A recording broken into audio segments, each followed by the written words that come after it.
Caurio Laudace. Scontro al vertice, già alla sesta di campionato. La prima ha fatto all-in, la seconda non ha ancora perso. Ci si gioca molto anche in chiave campionato. Chi vincerà può iniziare a sognare.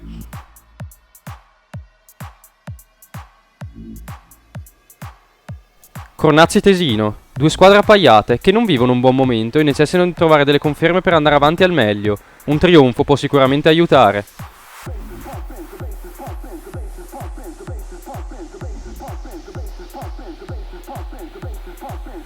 Ischia Primiero.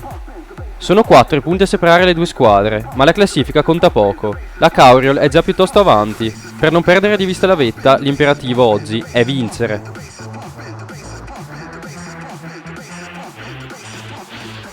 Ortigaralefre Oltrefersina. La prima ha pareggiato nell'importantissimo match contro l'Audace, la seconda ha perso il derby con l'Ischia.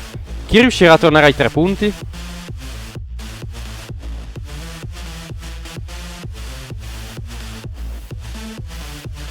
Valsugana Montipallidi.